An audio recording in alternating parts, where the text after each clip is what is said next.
நலம் காக்கும் ஸ்டாலின், உங்கள் குடும்பத்தின் நலன் அரசின் பொறுப்பு. இரண்டாவது திருமணத்தை மறைத்து தன்னை மூன்றாவதாக திருமணம் செய்து கொண்டதாக மனைவி மீது புகார் அளித்துள்ள கணவர், மனைவி வீட்டார் பொய் புகார் அளித்து தன்னை சிறையில் அடைத்ததாக குற்றம் சாட்டியுள்ளார். மனைவி வீட்டாருக்கே கோயம்பேடு போலீசார் சாதகமாக இருப்பதாக கூறியுள்ள கணவர், தனது உயிருக்கு ஏதாவது ஆபத்து ஏற்பட்டால் அதற்கு மனைவி வீட்டார்தான் காரணம் எனவும் கூறியுள்ளார்.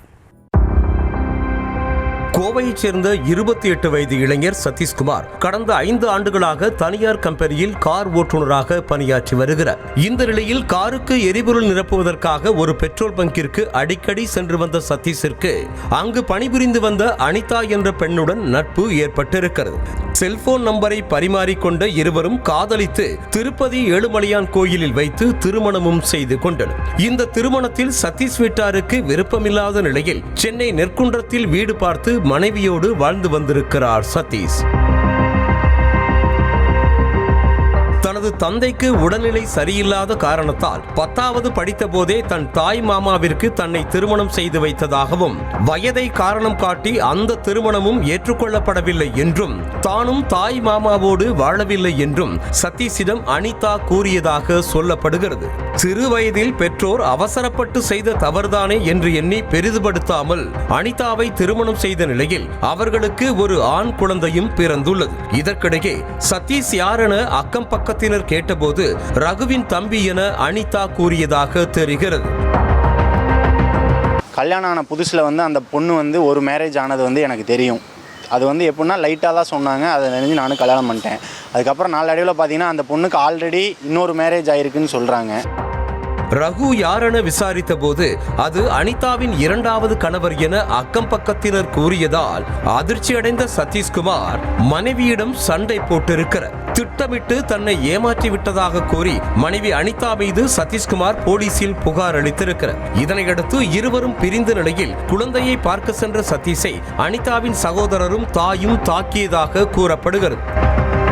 குழந்தையை பார்க்க சேமாத்தம்மன் நகர் அருகே உள்ள அவர்கள் வீட்டிற்கு அருகே சென்ற பொழுது அனிதாவின் தம்பி நடராஜன் என்பவர் என்னை கட்டையால் தாக்கி கட்டி வைத்து அடித்து அவமானப்படுத்தினார். இதுவும் கேட்டன் காவல் நிலையத்திற்கு தெரியும்.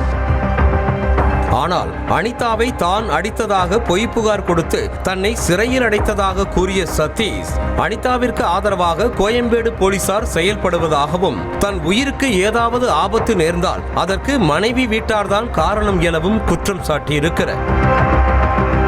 முறையான விசாரணை இல்லாமல் என்னை 13 நாள் பொய்யான புகாரின் அடிப்படையில் என்னை தூக்கி உள்ளே வச்சிருக்கிறாங்க.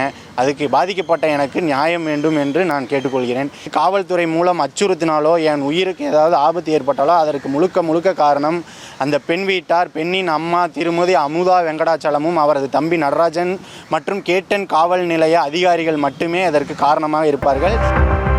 ஒரு பெண்ணை தெரிந்தே யாராவது 3வது திருமணம் செய்வார்களா என கேள்வி எழுப்பிய சதீஷ், இதே ஏமாற்று வேலையை தான் செய்திருந்தால் சிறையில் தள்ளியிருப்பார்கள் என்றும், சட்டங்கள் பெண்களுக்கு சாதகமாக இருப்பதால் அதனை அனிதா தவறாக பயன்படுத்துவதாகவும் கூறினார். 3வது வாரமாக ஒரு பொண்ணை கல்யாணம் பண்ணுவாங்களா? யாராக இருந்தாலும் நானாக இருக்கட்டும். இதே நான் இப்போ ஒரு 3 பொண்ணுங்களை ஏமாற்றி கல்யாணம் பண்ணியிருந்தேன்னா இந்நேரம் என் மேலே வழக்கு தொடர்ந்து என்னை உமன் ஹராஸ்மெண்ட் அது இதுன்னு சொல்லி தூக்கி என்னை உள்ளே வச்சுருப்பாங்க. சட்டம் பெண்களுக்கு சாதகமாக இருக்கிறத ஒரு சில பெண்கள் தனக்கு சாதகமாக பயன்படுத்தி தான் செய்யும் தவறை மறைந்து வாழ்வதற்காக அந்த சட்டத்தை பாதுகாப்பாக நடத்திட்டு இருக்கிறாங்க.